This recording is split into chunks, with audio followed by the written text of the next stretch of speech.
നമ്മൾ പതിയെ താഴോട്ട്. അപ്പോഴത്തേ നമുക്ക് കിട്ടുന്ന കാഴ്ചയെന്ന് പറഞ്ഞാണല്ലോ വെടിക്കെട്ട് കാഴ്ചയാണ് കേട്ടോ. മൊബൈലിൽ നോക്കിപ്പോയാൽ മുഞ്ഞിയും കുത്തി കൊക്കെ കിടക്കാം എന്നൊരു കാഴ്ചയും കൂടിയുണ്ട്. ഞാനിപ്പോൾ ഇറങ്ങിപ്പോകുന്ന ചവിട്ടിപ്പോകുന്ന സ്ഥലങ്ങളൊക്കെ ഞാൻ തള്ളിക്കയറ്റിയാണ് ഇതിൻ്റെ മുകളിലേക്ക് എത്തിയത്. അപ്പോൾ കാണുന്ന സന്തോഷകരമായ കാഴ്ചയെന്ന് പറഞ്ഞാൽ ഇപ്പം നമുക്ക് ഇറങ്ങിപ്പോകാം എന്നുള്ളതാണ്. ഞാനിപ്പോൾ 2 കിലോമീറ്റർ ഇങ്ങ് പോകുന്നു, ഇനി 18 കിലോമീറ്റർ. അപ്പോൾ എണ്ണി പിടിച്ച് നമുക്ക് 18 കിലോമീറ്റർ ഇറങ്ങിപ്പോകാം. ഒരു 1.5 മണിക്കൂർ കൊണ്ട് എനിക്ക് താഴെ എത്താമെന്നാണ് ഞാൻ വിചാരിക്കുന്നത്. അപ്പോൾ അതിനുള്ള ശ്രമത്തിലാണ് ഞാൻ. ഇതൊക്കെ ചെറിയ ഇറക്കമാണ്, കുത്തനെയുള്ള വലിയ ഇറക്കങ്ങളുണ്ട്. അതൊക്കെ എന്നാ ചെയ്യുമെന്നുള്ള ഒരു പേടിയുണ്ട്. കാരണം ബ്രേക്ക് മാറിയെങ്കിലും അതത്ര സെറ്റല്ല. എന്നാലും നമുക്ക് ഈ കാഴ്ചകളൊക്കെയാണല്ലോ വലുത്. അപ്പോൾ പതിയെ അങ്ങ് പോകാം. ഒരു 7 മണിയാകുമ്പം താഴെ എത്തും എന്നുള്ളൊരു പ്രതീക്ഷയാണ്. വന്യജീവികളൊന്നും റോഡിൽ വരികയില്ലെന്നാണ് നാട്ടുകാർ പറഞ്ഞത്. കാരണം ഇങ്ങനെ ജങ്കുത്തായി കിടക്കുന്നിടത്തൊന്നും അവരിറങ്ങാൻ സാധ്യതയില്ല. അതുകൊണ്ട് തന്നെ നമുക്കൊരു ധൈര്യമുണ്ട്. അപ്പം നമ്മൾ കാണുന്ന കാഴ്ചയെന്ന് പറഞ്ഞു കഴിഞ്ഞാൽ ഇത് കണ്ടോ, മലനിരകൾ. അടിപൊളിയല്ലേ, സൂപ്പർ മലകൾ. അപ്പം ആ മലനിരകളൊക്കെ കണ്ട് നമ്മൾ പതിയെ താഴോട്ട് പോവുകയാണ്. അതാണ് അബുറോഡ്. അപ്പോൾ അബുറോഡിലോട്ടാണ് നമ്മൾ പോകുന്നത്. അപ്പോൾ ഇതാണ് അബുറോഡ്. അവിടെയാണ് നമുക്ക് എത്തേണ്ടത്. അപ്പോൾ 18 കിലോമീറ്റർ അകലെയാണ് അത് കാണുന്നത്. അപ്പം നമ്മൾ സൂം ഔട്ട് ചെയ്യുമ്പം നമുക്കൊന്നും കാണാൻ പറ്റിയില്ല കണ്ടോ. അങ്ങനെ ഗൂഗിൾ പിക്സൽ കൊണ്ട് നമുക്ക് അബുറോഡ് കാണാൻ പറ്റിയിട്ടുണ്ട്. അപ്പോൾ നമ്മൾ പതിയെ താഴോട്ട്. മലനിരകളുടെ പ്രൗഢിയിലാണ് ഇപ്പോൾ ഞാൻ നിൽക്കുന്നത്. സൂര്യൻ അസ്തമിക്കാറായി. പക്ഷെ ഞാൻ കയറി വന്ന വഴി കണ്ടു കഴിഞ്ഞാൽ പേടിച്ചു പോകും കേട്ടോ. ഇവിടെ ഒന്ന് നോക്കുമ്പോഴാണ് അതിൻ്റെ ഒരു ബുദ്ധിമുട്ട് ഞാൻ മനസ്സിലാക്കുന്നത്. ഇതുകൊണ്ടോ, ഈ കാണുന്ന വഴി മുഴുവൻ ഇറങ്ങി വേണം ഞാൻ ചെല്ലാൻ. അവിടെ ഒരു ക്ഷേത്രം കാണുന്നുണ്ട്. അതോടൊപ്പം തന്നെ ഈ വഴി മുഴുവൻ ഇറങ്ങി ചെല്ലണം. ഇങ്ങനെ കറങ്ങി കയറി വരണം. അപ്പോൾ ഇത് മുഴുവൻ ഇറങ്ങിക്കഴിയുമ്പം ഈ മലയുടെ അങ്ങേ ചെരുവിലാണ് ഏറ്റവും വലിയ പ്രശ്നം വരുന്നത്. വളരെ ചെങ്കുത്തായ ഏരിയയാണ്. ഈ മലയൊക്കെ കണ്ടോ, എന്താ രസം എന്ന് നോക്കിയേ. കൊടുമുടികളാണ്, മൗണ്ട് ആബു കൊടുമുടികൾ. ആ നിഴൽ വീണ് ഇങ്ങനെ ഷെയ്ഡായി കിടക്കുന്ന കാണാൻ എന്താ രസമല്ലേ. അപ്പോൾ മൗണ്ട് ആബുവിൽ നിന്ന് ഞാനിങ്ങനെ താഴേക്ക് ഇറങ്ങിപ്പോയിക്കൊണ്ടിരിക്കുകയാണ്. അപ്പോൾ നമ്മുടെ യാത്ര ഇഷ്ടപ്പെടുന്ന, നമ്മളെ സപ്പോർട്ട് ചെയ്യുന്ന എല്ലാവർക്കും നന്ദിയുണ്ട്. യാത്ര മുന്നോട്ട്. നമ്മൾ ഇറക്കമൊക്കെ ഇറങ്ങി പോകുന്നു കേട്ടോ, ഇറങ്ങിക്കൊണ്ടിരിക്കുകയാണ്. അപ്പോൾ നമുക്ക് താഴെ കാണാൻ പറ്റുന്നത് ആ ഒരു അബുറോഡിലെ ടൗണാണ്. അപ്പം അബുറോഡിലോട്ട് നമ്മൾ ഇറങ്ങിപ്പോയിക്കൊണ്ടിരിക്കുകയാണ്. അതൊരു കോളേജൊക്കെയാണ് ആ കാണുന്നത്. അപ്പോൾ നമ്മൾ അബുറോഡിലോട്ട് ഇറങ്ങിപ്പോയിക്കൊണ്ടിരിക്കുക. ഇതിൻ്റെ വലത്തെ ഭാഗത്താണ് നമുക്ക് ചെല്ലേണ്ടത്, ഈ മലയുടെ വലത്തെ ഭാഗത്ത്. ഇതുണ്ടോ, ആ വഴിയിലൂടെയാണ് വണ്ടികളെല്ലാം കയറി വരുന്നത്. അപ്പോൾ അങ്ങോട്ടേക്കാണ് നമ്മൾ ഇറങ്ങിപ്പോകുന്നത്. നമ്മളിങ്ങനെ ഇറങ്ങി ഈ മലയെല്ലാം ചുറ്റി താഴെ എത്തണം. അപ്പോൾ ഈ മലയുടെ ഓപ്പോസിറ്റ് സൈഡിലാണ് നമുക്ക് എത്തേണ്ടത്. അപ്പോൾ നമ്മൾ പതിയെ താഴോട്ട് പോവുകയാണ്. അപ്പോൾ താഴെ കാണുന്ന ടൗണിൻ്റെ കുറുകെയുള്ള ആ ഹൈവേയിലാണ് നമുക്ക് എത്തിച്ചേരേണ്ടത്. മൗണ്ട് ആബുവിൽ നിന്ന് പതിയെ ഇറങ്ങി വരുമ്പോൾ എൻ്റെ ദൈവമേ ഒന്നും പറയാൻ പറ്റിയല്ലോ കേട്ടോ. നമ്മുടെ കോട്ടയംകാർ വെറും ചുമ്മാ കിടങ്ങൂരുകാർ 2 പേര് KL വണ്ടിയിൽ വരുന്നു. ആ പറഞ്ഞേ. എൻ്റെ പേര് ടോമിൻ, ഞാൻ കിടങ്ങൂരിന്ന് വരുന്നു. എൻ്റെ വൈഫ് മെറിൻ. ഹായ്. അപ്പോൾ എത്ര ദിവസമായി യാത്ര തുടങ്ങിയിട്ട്? ഞങ്ങള് 1-ാം തീയതി തുടങ്ങി. അപ്പം അങ്ങനെ ഇപ്പൊ എവിടെയെല്ലാം കറങ്ങി?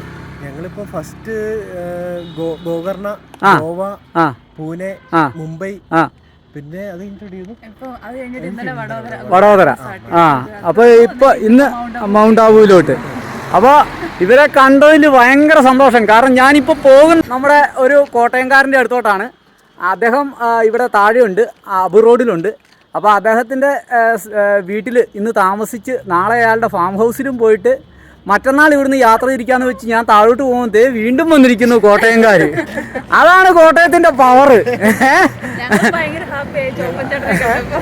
ഇതെന്താ കുഞ്ഞിയും മലയാളം സംസാരിക്കുന്നത് കേട്ടിട്ട് അവർക്കും ഭയങ്കര സന്തോഷമാണ് കേട്ടോ.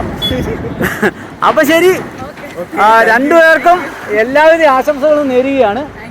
അടിച്ചു പൊളിക്കും, അല്ലെങ്കിൽ പിന്നെ എന്നാത്തിനാണ് നമ്മൾ കോട്ടയംകാർ. അപ്പോൾ ശരി, ജോപ്പൻ്റെ യാത്ര തുടരുകയാണ്. മനോജ് സാറുമായിട്ട് നേരത്തെ കോൺടാക്ട് ചെയ്തിരുന്നു.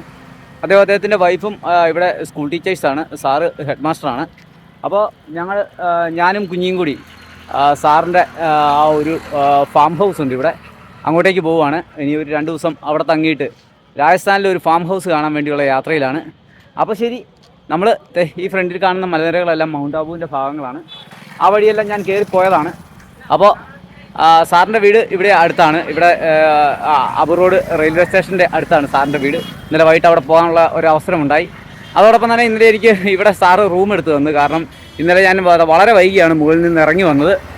കാരണം ഈ ഫുള്ളായിട്ട് ബ്രേക്ക് പിടിച്ച് വരണതുകൊണ്ട്, റിമ്മ് ചൂടാകുന്നതുകൊണ്ട് ബ്രേക്ക് പെട്ടെന്ന് തീരുമായിരുന്നു. അതുകൊണ്ട് നമ്മൾ ഇടയ്ക്കിടയ്ക്ക് നിർത്തി. പിന്നെ ഒരുപാട് പേരോട് സംസാരിച്ചും കണ്ടും വർത്താനം പറഞ്ഞുമൊക്കെയാണ് നമ്മൾ യാത്ര ചെയ്തിരിക്കുന്നത്. കുഞ്ഞിതേ വെള്ളമൊക്കെ കുടിച്ചോ? പാലും കുടിച്ച് വെള്ളവും കുടിച്ച് കിടക്കുകയാണ്. ഇനിയിപ്പം പോകുന്ന വഴിക്ക് അവൾക്ക് ഫുഡ് കൊടുക്കാമെന്ന് വിചാരിച്ചു. ഓക്കെ, അപ്പോൾ യാത്ര തുടരുകയാണ്. അപ്പത്തെ നമ്മൾ യാത്ര ചെയ്ത് കുറച്ചുകൂടെ മുന്നോട്ട് വന്നിട്ടുണ്ട്.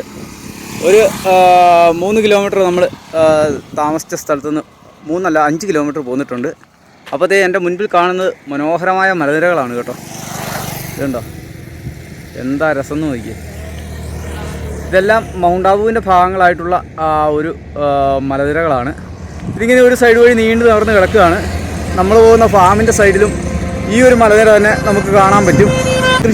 ഗോതമ്പ് കൃഷി കഴിഞ്ഞ സമയമാണ്. ഇതുണ്ട്, ഇത് പാടമല്ല, കരയിലാണ് ഇവിടെ കൃഷി നടത്തുന്നത്. നമ്മുടെ നാട്ടിലും ചെയ്യാൻ പറ്റും. നമ്മൾ ഓർക്കുന്നത് പാടത്ത് മാത്രമേ ഉള്ളൂ നെൽകൃഷി, ഗോതമ്പ് കൃഷിയൊക്കെ നടത്താൻ പറ്റത്തുള്ളതാണ്. ഇത് കരപ്പാടത്തും നടത്താം. നമ്മുടെ ഇവിടെ വയനാട്ടിലും ഇവിടെയൊക്കെ നമ്മുടെ ഇടുക്കി ജില്ലയിലൊക്കെ ഇത് ചെയ്യുന്നതാണ്.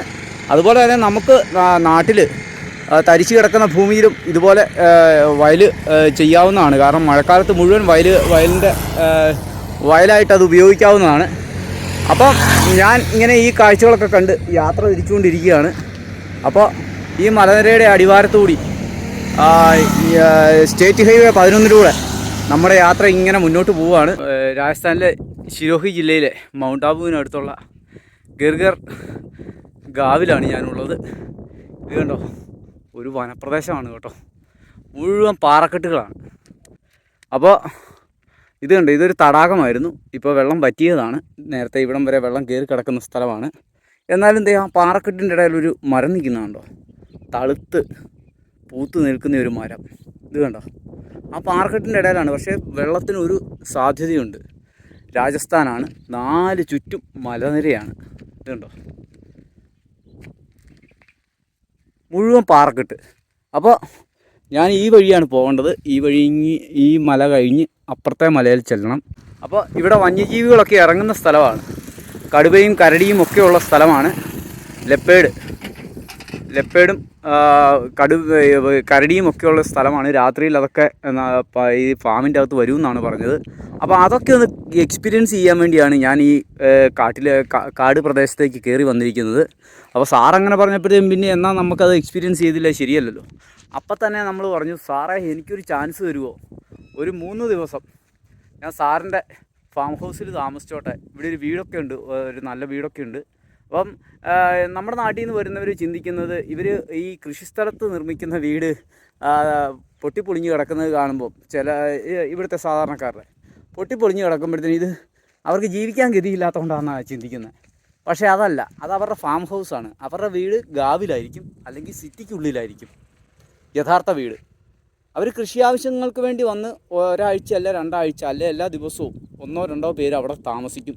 അങ്ങനെയാണ് ഇവിടുത്തെ ഗ്രാമ കാഴ്ചകൾ. നമ്മുടെ കേരളം പോലെയല്ല. തമിഴ്നാട്ടിലാണെങ്കിലും ചെന്ന് കഴിഞ്ഞാൽ നമ്മൾ കൃഷിസ്ഥലത്ത് ഒരു പെര കാണാം. നമ്മൾ വന്ന പ്രദേശം കണ്ടോ, ഒരു മനുഷ്യക്കുഞ്ഞില്ല, മൊത്തം കാടാണ്. കാടെന്ന് പറഞ്ഞാൽ കരിങ്കൽ കാടുകളാണ്. ഇത് കണ്ടോ, മുകളിലൊക്കെ കാണുന്ന കരിങ്കല്ലുകൾ കണ്ടോ, അതിൻ്റെയൊക്കെ ഷേപ്പ് കണ്ടോ, എന്താ അല്ലേ. കണ്ടോ, ഒരു ഹിപ്പോപ്പൊട്ടാമസ് വാ തുറന്ന് വിളിച്ചിരിക്കുന്ന പോലെയാണ് ആ ഏറ്റവും മുകളിലത്തെ കരിങ്കല്ല് കാണുന്നത്. എന്താ അല്ലേ. ഇവിടെയൊക്കെ കരടിയൊക്കെ ഉള്ളതാണ് കേട്ടോ. ഇതിൻ്റെ അകത്ത് ഒത്തിരിയൊക്കെ കരടി കാണും. പക്ഷേ നമ്മളൊരു ധൈര്യം വെച്ച് അങ്ങ് പോവുകയാണ് കേട്ടോ. എനിക്കൊരു 3 കിലോമീറ്റർ 2 കിലോമീറ്റർ കൂടിയാണ് സാറിൻ്റെ ഫാമിലോട്ടുള്ളത്. ഈ മലയുടെ അങ്ങേ ചെരുവിലാണ്. ആ മലയുടെ താഴ്വാരത്താണ്. ആ കാണുന്ന മലയുടെ താഴ്വാരത്ത്. അപ്പോൾ ഞാനിങ്ങനെ ഈ റോഡിൽ കൂടി ഇങ്ങനെ സൈക്കിൾ തള്ളിക്കയറ്റിയും ഇറക്കിയൊക്കെ പോകുന്നുണ്ട്. അപ്പോൾ കുഞ്ഞിതേ സുഖമായിട്ട് കിടന്ന് ഉറങ്ങുന്നുണ്ട്. ഭക്ഷണമൊക്കെ പകുതി കഴിച്ചിട്ട് വെച്ചിരിക്കുക. അതേ ഇതുണ്ടോ, രാവിലെ കൊടുത്ത പാലും സാധനങ്ങളൊക്കെ പകുതി കഴിച്ചിട്ട് വെച്ചിരിക്കുകയാണ്. അപ്പോൾ ഒരു ചെറിയ തണല് കിട്ടിയപ്പോഴത്തേക്കും ഈ പാറയുടെ തണല് നിൽക്കുകയാണ്. അതെ ഇതുണ്ടോ പാറയാണ്. അപ്പോൾ നമ്മുടെ യാത്ര ഇങ്ങനെ മുന്നോട്ട് പതിയെ പതിയെ പോവുകയാണ്. ഇങ്ങനെയുള്ളൊരു പ്രദേശത്തൂടെ ഞാനിങ്ങനെ കയറി ഇറങ്ങി പോരുവാണ്. ദേ ആ മലയുടെ ചെരുവിൽ നിന്നാണ് നമ്മൾ യാത്ര തുടങ്ങിയത്. നമ്മളിങ്ങനെ താഴോട്ട് പോവുകയാണ്. വലിയ കുഴപ്പമില്ലാത്ത റോഡാണ് കേട്ടോ. കഴിഞ്ഞ മഴക്കാലത്ത് കുറച്ചൊക്കെ ഒലിച്ചു പോയിട്ടുണ്ട്. കാരണം അറിയാമല്ലോ, മലയുടെ മുകളിൽ നിന്നുള്ള വെള്ളം മുഴുവൻ ഒഴുകി വരുന്ന ഈ തടാകത്തിലേക്കാണ്, താഴെ കണ്ട തടാകത്തിലോട്ട്. അപ്പോഴത്തേ നമ്മൾ അമ്പടകള സണ്ണിക്കുട്ടാ ഫ്രണ്ടിൽ ഇച്ച കാറ്റ് കുറവുള്ളതുകൊണ്ട് ചവിട്ടിയിട്ട് നീങ്ങാൻ ഇച്ച പാട്. ഇത് ഗ്രാമീണ റോഡാണ് കേട്ടോ. വർഷങ്ങൾക്ക് മുമ്പ് നിർമ്മിച്ചാണ്. പിന്നെ ഇവിടെ മഴയത്ത് അറിയാമല്ലോ, മലയോര മേഖലയിൽ റോഡ് കാണില്ല എന്നുള്ള കാര്യം അറിയാമല്ലോ. ഇവിടെ മാത്രമല്ല, ഏത് മലയോര മേഖലയിലാണെങ്കിലും റോഡ് ആദ്യം എടുത്ത് പോകും. അപ്പോഴത്തേ നമ്മളൊരു ചപ്പാത്തിലോട്ട് എത്തിയിട്ടുണ്ട്. ചപ്പാത്തി കഴിഞ്ഞ് 2.5 കിലോമീറ്ററാണ് നമ്മൾ പോകുന്നത്. അപ്പം ചവിട്ടടാ ചവിട്ട്. 1.5 കിലോമീറ്റർ കഴിഞ്ഞാൽ പിന്നെ തികച്ചും മണ്ണ് റോഡാണെന്നാണ് എനിക്ക് തോന്നുന്നത്. ഇവിടുത്തെ ആളുകളൊക്കെ വളരെ കാമാൻകോയല്ല കേട്ടോ. കുട്ടികളാണേലും വന്ന് കുഞ്ഞിനെയൊക്കെ കണ്ട് ഇങ്ങനെ പോവുകയാണ്. അവരുടെയൊക്കെ വീഡിയോ, അവരുടെ മാതാപിതാക്കളൊക്കെ കൊടനക്കിലാണ് നമുക്ക് വീഡിയോ എടുക്കുന്നത്, കുഴപ്പമില്ല. അവരൊന്നും കാണില്ല. അവരൊക്കെ ഇതുപോലെ ചെറിയ ചെറിയ ഏരിയയിൽ ജോലികൾക്ക് വരുന്ന സമയമാണ്. അതുകൊണ്ടാണ്. ഈ വീഡിയോ ആദ്യമായി കാണുകയാണെങ്കിൽ ലൈക്ക് ചെയ്യാനും ഷെയർ ചെയ്യാനും സബ്സ്ക്രൈബ് ചെയ്യാനും മറക്കരുതേ.